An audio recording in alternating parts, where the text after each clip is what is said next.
Welcome to another episode of BorderLaughs podcast. I am here with my guest Jason Rouse, guys, and if you don't know who he is, please do your homework, do your stand-up history. This man is a staple in the comedy scene in general. I mean, so how long did you live in California? 13 years. And you moved from California, from Canada to California? No, from London, England. I was in London for almost 6 years before that. Yeah, I remember seeing that. It kind of went like this, if I remember correctly. Okay, from 71 to 93, Hamilton, Ontario, which is about an hour outside of Toronto. You've been to Niagara Falls. It shows up in between there and Toronto. And then 93, I moved to Vancouver. And in 96, June of 96, I did my first show. And then I lived in Vancouver for 3 years, went on to move back home to my mother's couch after I'd spent 3 years reinventing myself in Canada, to find out that the city that I was living in and I'd grown up in had the majority of the comedy clubs in the country were surrounded within 2, 3, 4, 5 hour drives. Where Vancouver, it was a 10-hour this way, a 7, so no infrastructure. Literally, a couple comedy clubs. That's how Dallas is. One open mic, in the 90s. We'd have to go to we had to look at the Georgia Straight was the local newspaper you get out of the bin, entertainment paper, and we'd look up at all the open mics. Well, there was no comedy. It was poetry and this, that, and other things. So open mic was the word that we were looking for, in the search of stage time in the beginning of it. So we would show up and it's three dykes reading poetry. You know what I mean? And my friend Brad, rest his soul, would be doing Macho Man getting fucked in the ass by Hulk Hogan jokes. And these dykes were just like, you guys cannot come back. Like, a lot of that. In fact, he got yelled at by an indigenous woman and her daughter after a show. Yeah. But he was half native. And they got in this big political argument. It was just... Yeah. You were always in hostile territory as a comedian, especially on that coast. The sensitivities, political correctness. Vancouver's had to tie in that coast. Portland, Seattle, San Francisco.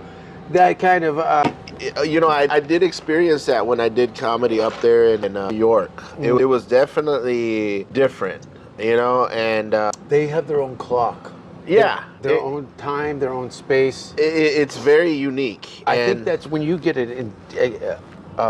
they all have the watches on, but they go, that's great, but we do this. Right. We're all freaking out at the same time, living on top of each other. Right. A disaster here, a disaster there, a disaster everywhere, all day. Right.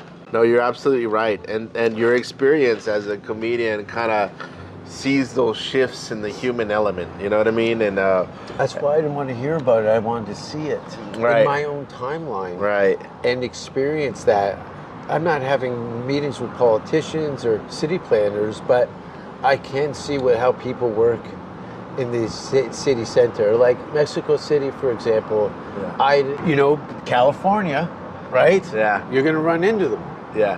Right? And not only did I run into them, I became a bit of a known in the Latino comedy community because I was the crazy white guy from Canada that was doing guest spots on all these shows. Yeah, yeah. Where there was I don't know if you know this, but America is a very racist place. Where is that? America. Yeah, oh yeah, of course. Yeah. Yes. I never understood, you have a Latino night, you have these themed nights, but I'd never seen any cultural crossover. It would be straight up all the people. Segregated. Yeah. Segregated. And I'd say, I'm going. And they go, what are you going there for? I go, it's popping. Right. It's packed. And I might get on. Yeah. Am I going to sit in the patio here with you and smoke cigarettes for 18 years? Exactly. No, I'm going to go get in my jam on. Yeah. And I'm from Toronto. I'm a little confused if the audience is mixed. Right. Is possible. That's amazing, and that's a totally different country, and excuse me, being able to see that, speaks volumes, and how... I sorry to keep cutting. I haven't been out, and I'm all jacked up, and I hate the amount of effort that is put in by the general public about perpetuating dated racial stereotypes about culture that they have nothing other than what they saw or heard they have no sense of curiosity or seeking. Yes. They take everything for face value, Yes. and that's how it is. Yes. And how stupid it's what do you call it? Arrested development. Yeah. Yes. Not just the show. No, exactly. It's not just no, the and show. that's what I mean. No, I realize that. Yeah. I'm like it's not just the show. Not just a show. It's deep. Yeah. There's some history. And it is. And unless you're ignorant to the fact or you have no understanding of how things came about, you're really not going to progress. You know what I mean? And that's why I do my podcast segments that I have here is I do Chicano History X, which is basically my view. I do like that word, Chicano. Yeah, which is basically my view of how I learned my history and how I tie it to my own cultural significance here in Texas.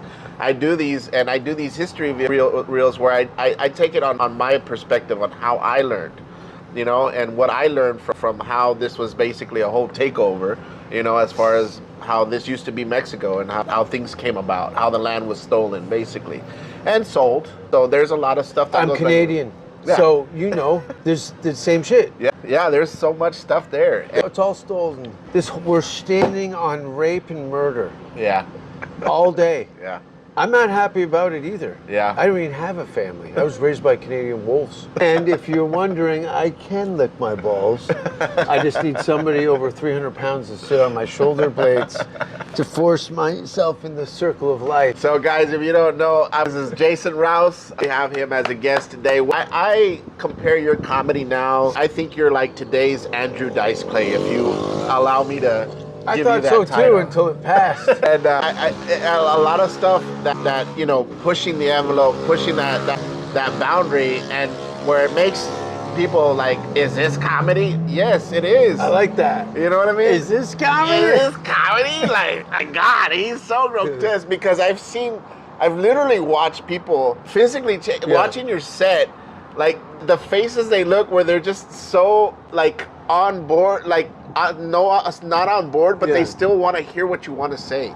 Okay, say it in Spanish. A lady in the front row of my show who's just clearly realized she's in over her head and she's not interested. She says, "Ay, Dios mío," which means, "Oh my God." Yeah. No, there's usually a line after that. I recognize that one. Something Diablo Gringo or Either way, man, it is definitely an acquired taste, and that's a thing with comedy that I love so much, and why I've done so much history on comedy, and like I've loved how studying comedy and how like people kind of push those envelopes when it came to Eddie Murphy, you know, coming out in the 70s and 80s, and then you hear the Andrew Dice Clays, and then you start hearing some of these guys Sam Kinison the same way, man. That's what I've seen, because that's what I saw, the stuff that, look, you got to figure, you know, it's the 80s, right? I'm watching A at the Improv, and I'm idolizing it. I'm like, okay, it's like finding a rock and roll band with no music. So you're in the forefront, but you're also left to your own devices. Right.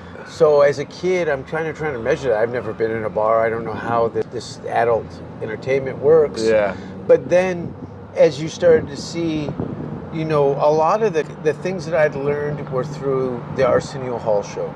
Okay. And then in turn on to Living Color, put me in that. You know, Saturday Night Live and Second City were great. Yeah. Sketch people were more or less rollerbladers to me at the skate park. You know what I mean? Yeah. I would hang out with the BMX and skateboard kids, but then you could rollerblade and do sketch comedy, which is, I didn't want to be in the holding hand game. Right. And you had to be. That's what makes good improv and sketch work, is that avatar between you and the other actors, right? Yeah. And the sensibilities. Where I like the idea of, and when I moved to Vancouver in '93, there was that fronting a band or becoming a legendary stand-up comedian. But both of those things just involved myself and whatever was behind me, whether it been a backdrop or a drum kit. Yeah. I was going to be I could only function. I had no other skills. Yeah. You know, I wasn't about to pick up the guitar and learn it to a degree that I could perform it. Right. Right. But you wanted to be involved in some type of way. I had to. You know, I was a spectacle my entire life. You know. And how long have you been doing stand-up? For my followers that don't know. It's crazy because on the 25th of this month will be 28 years. 28 years of stand-up, man. I haven't had a day job in 26. And it's been a ride. Yeah, most definitely. I mean, 25 countries in 28 years. Yeah, and by the way, international comedian, guys. Not a lot of people can put that behind their belt and say that.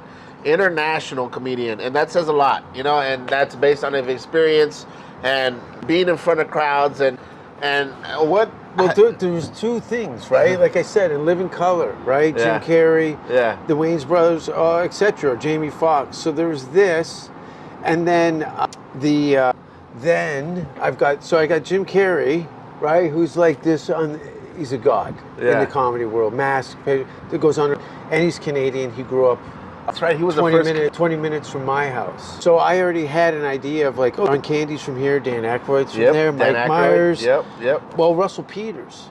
Yeah. Well, Russell Peters would, every time he'd leave town, I go, I was in Hong Kong, Australia, etc. So he planted the seed as like, wherever they speak English, you can actually do your gig. Right. If you have a fan base, yeah, they're already in tuned.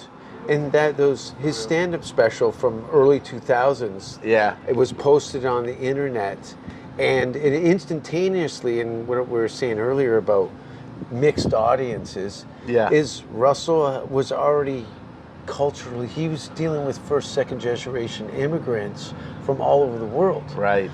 So when he shows up in front of a Latino night, we said how that all happened. He goes, come down to Reef Rides, and Richard Villa was running and Manny. I know Richard Villa. Yeah, so Richard and Manny were running it, and we became friendly. In fact, Richard came on tour with me in rural British Columbia. And he had to explain to people he wasn't indigenous.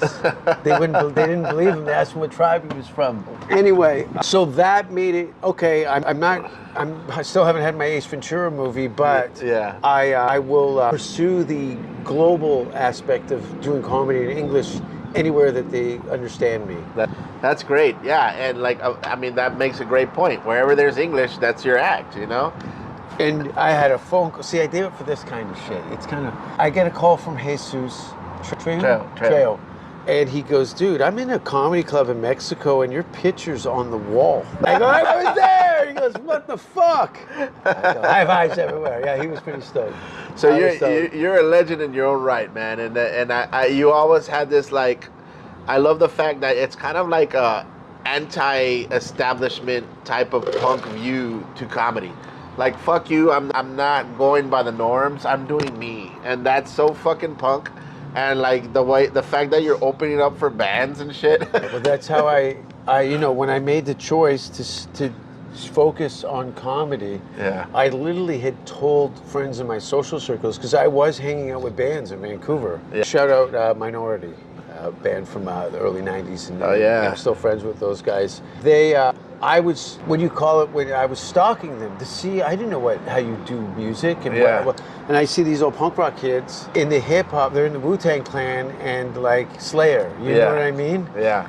And I was like, I'm in the Wu-Tang Clan and Slayer. Yeah. You guys got baggy jeans and skateboards, you know what I mean? Yeah. So I was studying them, and then I realized, they were fighting in the band, and some people wouldn't show up, and it was a family event. Wow. And I already left one dysfunctional family. I didn't have the emotional capacity to get involved with somebody that we could kill each other. Right. You know, a bunch of young men in a van, and I know those guys come to blows, etc. But so after watching that, I go, okay, I'm going to put my propeller on and my beanie, and I'm a professional jackass. Okay, now I got the humor mask. Right. I'm wearing it on full, right? There's no split in this. I'm going full comedy. Yeah. And also making the decision that I don't have to leave my dark ideas behind. Yeah. Because because they're not hung on the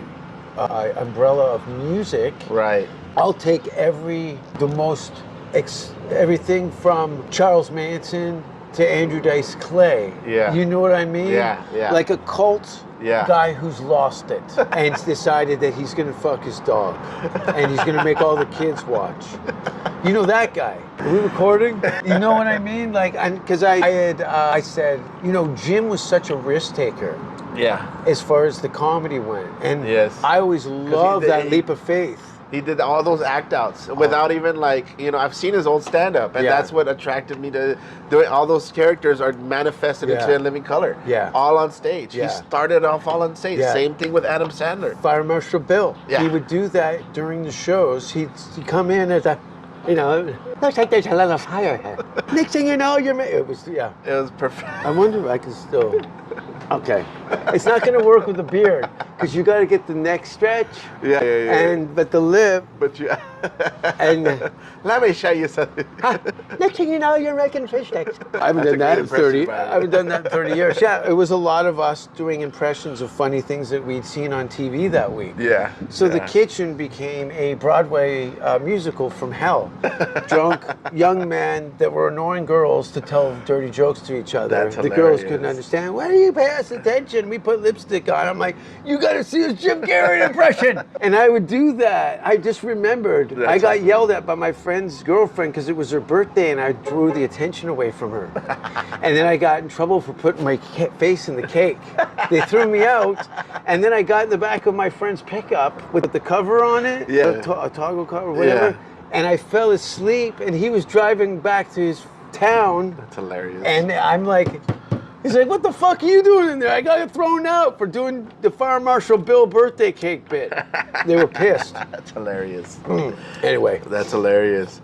And so many years of stand-up, and you've gone through so many, you've experienced so many comedians throughout your career. Which comedian has stood out to you the most, that living or dead, that really made an impact on you and how you pursue your stand-up now? I just got a message from a guy, friend of mine, on Instagram, who, I loved, like, the Iggy Pop. Yeah. You know what I mean? Yeah. It's just like that well-read alcoholic. mean, the genius drug addict. The tragedy. Yeah, and I can see that. Those guys, we all romanticize the dredges of being substance addicted. You know what I mean? It follows every comedian. Yeah. No matter if you're addicted Artists, to we're food, sensitive. drugs. We're sensitive, and we all find ways to escape, even if it's for a second, from a cigarette to a fat chick on the road. That's the reason I quit drinking. Too many pigs. Jesus. I fucked so many fat chicks that I used to keep a bushel of apples next to my bed just to get them out the door. You know that one? Come on, go. I definitely lost all of the fan base of the women in my... It's all good. I'll be back. No, why should women be... Look, first of all, you know that you're going to cut around this. No, I say fat chicks. I'm just saying, look, it has nothing to do... I've bedded many obese women. Okay? Are you happy? I said it. But now it's this part of my life where I need to be with a bitch that can run. Right. And I mean from danger. I mean get away from me. Yeah. If I have an episode, we have the day called Lock Up the Knives. Yeah. You know what I mean? And I don't want to get the keys. Yeah. I'm very explosive. So there's no comic that kind of sticks out of your mind of kind of like... my ADD suit, because it's a bag of squirrels out here. Shapiro was one of those guys that Mitch Hedberg, there you go. I remember watching Mitch. First of all, I was excited because his missus is also a Canadian comic. Nice. And a very funny lady. And did you ever get to meet him? Yeah. Nice. Yeah, no, I have two. It's funny, we just talked about these. The only two albums, CDs, comedians I've ever asked for autographs from, and I bought Rick's. I wish it was a good name for his album.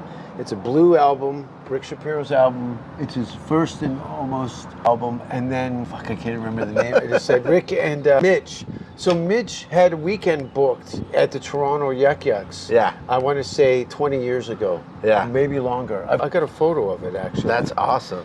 I'll send you the photo. I'm going to plug it in. You can cut it in. So I work, like the clubs are usually Thursday, Friday, Saturday. Yeah. But Toronto had a Sunday show. So if there was somebody like Robert Schimmel or some other, it was mainly American comics that we'd never get a chance to see, but we also knew you know, Louis C.K. would come in and do 60 people at Comedy Wood 25 years ago. Nice. You know what I mean? Yeah. And my comedy friends are like, you got to see Louis C.K. And I'm like, I just heard this guy's name for the first time. Rest is history, right? Yeah. And Mitch was one of those guys. And it was rad because anytime a Canadian girl is involved with an American entertainer, it was cool for us. Right. It was like somebody's doing it at a level.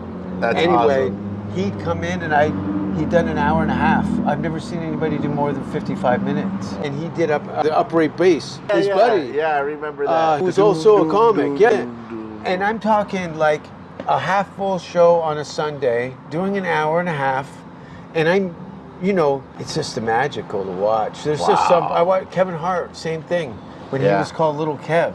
The last Sunday of every month is the Black Comedy Show in Canada. It's the only, there's other themed nights, but the Black Comedy Show, that's my friend and mentor, Kenny Robinson, started it. Yeah. They just had, I think, their 25th anniversary, I want to say, but they wouldn't let Kenny and Russell, they wouldn't let me on. Really? Well, really, you got to figure, this is the first of its kind. Yeah. This is for black folks. Yeah, that's true. White people can buy tickets. The running joke was white people can come, but they got to sit in the back. That's what the manager used to say. Yeah. So now I'm, like I did, same thing. And I found, oh God, tell me, going from angry Jamaicans to cool Latinos in California. Yeah. Because I had real anxiety about, because they wouldn't let me on. So I hung out for 2 years. And I knew they were going to run out of black comedians. I literally counted. I go, okay, he's going to bring in an American headliner every 3 months. And then the Canadians do, there's 30 comics. There's a monthly show. I'm going to hang out here 2 years, every Sunday, last Sunday of every month. I'm going to stand in the hallway and be in the way. And I'd always get, what are you doing here, kid? I'm like, I'm hanging out. I'm just waiting. It's not for you, it's for us. Well, they ran out of black comics. And I postured myself to seek out things that scared me. Yeah. And seeing my friends and black comics who were getting booed on the way to the stage, I was like, they don't forget. These black people were like elephants. Like my friends are like, oh, they're not even letting them talk. Yeah. Boo, they saw him last week, bomb. Boo. In fact, Pinkett and old Slappy Will was there. Yeah, well, Mr. Smith was there. And any black celebrities that happened to be in town doing movie, either Russell knew them or they'd make their way there in some form or another. Interesting. That's cool. Yeah. So anyway, and then I did Chocolate Sundays at Laugh Factory, and they stared at me like I wasn't even speaking a language. And it happened in Detroit too, at Coco's, which is the most G'd-out club I've ever been in. Coco's was a comedy club in Detroit. I want to say off Washington. It was a president's name. I remember that specifically. I go down there with a white guy from Trinidad who looks whiter than me, and a black Jamaican dude. We show up like D12 in Detroit. They didn't, my friends, because it's Canada, and like I said, we're only separated by a few generations from the motherlands. Yeah. These people have come here. So they're in there speaking Jamaican slang and West Indian culture, and these black Americans are like, yeah. And they do this. They don't boo. They don't boo. You know what they do? It's Detroit. Really? Everybody, the whole room, they take out the keys and they just fucking ring you off the stage and then see, all right, he's had enough. And puts the keys back in. I went up. I want to say I did okay. They said I did great because no one booed. But I'd never been in a place. I go, how many shows you? Oh, do 10 shows. I go, what's capacity? 560. I go, you do 10 shows a week. You're selling at an arena in a 400-seater. Metal detectors, no safety code stuff. And I've never seen people at a comedy show and then try to make, what, do I owe you money? The guy would just still be, shit. How are you guys doing? Nothing? Fuck. Okay, these jokes aren't working anyway. I'm just going to tap dance until I can get off stage. Yeah, Coco's. Yes, because guys that's where I first met Patrice and, Big J. Okerson and Kevin Hart. Yes. You got to figure this is late 90s. Right. Early 2000s. You've got New York is just a skip and a jump. So you got Patrice and like I said, Kevin Hart. I never seen anybody put the gas down for 90 minutes, and he did his show in a breath and just boom, boom, boom. It was crazy. People were going nuts. I've always heard about the people flipping tables over and furniture falling out of the way. And Kevin Hart been doing that for a long time. Wow, it's killing. I got a lot of respect. In fact, I ran into him in a gym in Glendale, and I go, hey, Kevin, Jason, Nubian show, but oh, hey, Rob, we made some small talk, and I go, Mr. T's here. Mr. T was working out. Nice. Yeah, you know. And he goes, I know. And then he sees Kevin. Mr. T comes over to Kevin, and I'm like, this is fucking crazy. I'm sitting with Kevin Hart and Mr. T. That's and awesome. we're both goo-goo over Mr. T. That's awesome. And Mr. T couldn't have been, again, the guy was so sweet. Yeah. You know what I mean? It's like, how can you be that genuine and that nice being Mr. T? Right. When people are coming at you like crazy all the time. Exactly. That's amazing. You mentioned Patrice. How was that? Knowing him. Patrice didn't really, I still think he doesn't like me. Even after death. This is it. I'll tell you the story. Montreal Comedy Festival, Just for Laughs. I remember. 2007. They give me the lineup. I'm like, okay, I'm not hosting and I'm not headlining. I know that. But where am I? Please don't put me second or first. Yeah. Give me third to seventh. Right. I can't handle it. Even on the Nasty Show, I come out too much. Yeah. A knife in my mouth, naked. Yeah. People are gonna, you know what I mean? Like, it gets a little. I know. Yeah. Wherever the dark guys are doing, trust me, Mr. Shit Whiskers is gonna lay down the shit grease. So I'll shit against the wall. I'll tell you about that in a minute. So I get the list. It's Nick DiPaolo hosting, Otto and George. Do you know who the Dirty Puppet? He's passed away. I think I remember vaguely. Filthy Puppet. And I worshipped Otto and George. Like, I love them. I think I remember. I never met him before. Was he a British? No, he was. No, he was Central Park. Like, he was a New York City busker. Gotcha. So you've got Nick DiPaolo hosting, which I'm baffled. He's hosting. Yeah. That's what a weird choice. This super headliner, you know what I mean? Yeah. Is now going to be the ambassador to the worst, like, the X-Men. So the ambassador of the X-Men. Yeah. That's a good way to put it, though. So Otto and George, Joe DeRosa, Chris Neff, myself, and Patrice O'Neill headlining. Now you got to look at the lineup. Joe, Patrice, and Nick, they all know each other from New York. Yeah. I'm this kind of weird local guy to that, to a degree. And some of them are aware of, or we've crossed paths in some form or another. Right. And so there was, I was always doing my own thing anyway.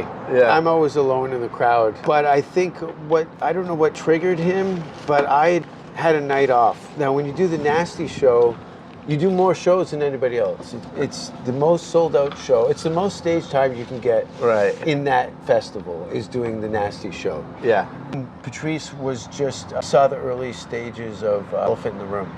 Okay. So it was in between that time. Yeah, it was during the festival. His night off during the festival, he did a solo show, which was the preview for the Elephant in the Room. So we got to see that kind of raw.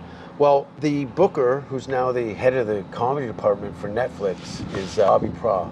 Now, Robbie Pra, oddly enough, was at Club Soda, which was where the Nasty Show is filmed, watching Black American comedians to book the Black Comedy Show at the comedy festival, and who's headlining a Black comedy show. I moved up through the Black comedy scene like I was it. Yeah. Eminem had just come out. I was hot. I had my hair blonde. I was doing it. You know what I mean? I was doing it. So now I'm standing in front of Club Soda face to face. I'm like, Robbie. And he's like, yeah, he's running a festival.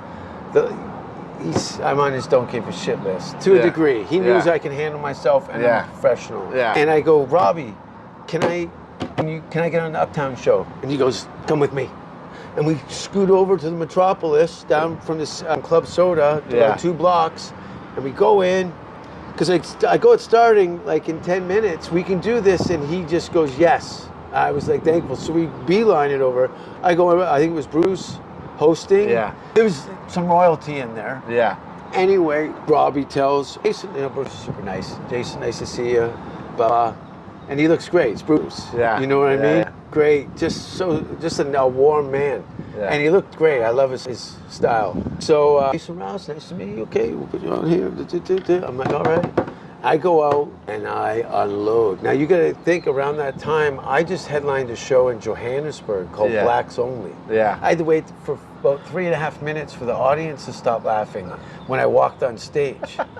They were like, they couldn't believe it. And I go, hi, I'm from Canada. And the place went nuts. They went nuts. So I already had it in my bag. And a lot of Haitian, right? Yeah. A lot of French, black. So they don't give a fuck about America. Right. They're like, yeah. And the black comics are coming out, and it's floundering, right? This is so 1990s for me. Yeah. I don't know what this is. Yeah. And here with my wife, we pay too much for this. Yeah. It's American, the dogs. Well, I come out, Canadian guy, white guy.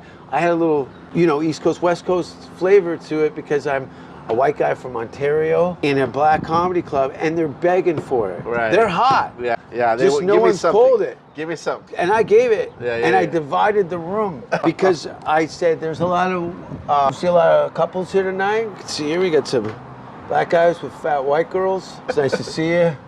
How original. I'll say a lot. And then the Jamaicans here tonight. A Jamaican friend of mine told me he doesn't like eating pussy. And I said, well, that's okay because I don't fuck fat white chicks, so it kind of bounces. Well, the black women went crazy. They all stood up like this. And the guys, I turned on them. I sold them out. No pun intended. That's hilarious. I sold out a black audience. So yes, there was a bit of a kerfuffle backstage. Gotcha. Haters. Yeah. Yeah. So it just made basically his job a little bit harder. He wasn't even on the show. What? So he was just pissed. So why do you think? Because America is racist is what I'm getting at. Remember we talked about that earlier? Yeah. Sorry, buddy. I sounded so Canadian. Sorry, bud. There's a bunch of retards out there, eh? But no, you're absolutely right. And so you think he felt some type of way because, Now, listen, I was literally whisked away from the backstage and separated. Now, I don't know what escalated, but I was told that there was an issue with my appearance, and I was like, they're still like I'm murdered. They're still doing this. Yeah.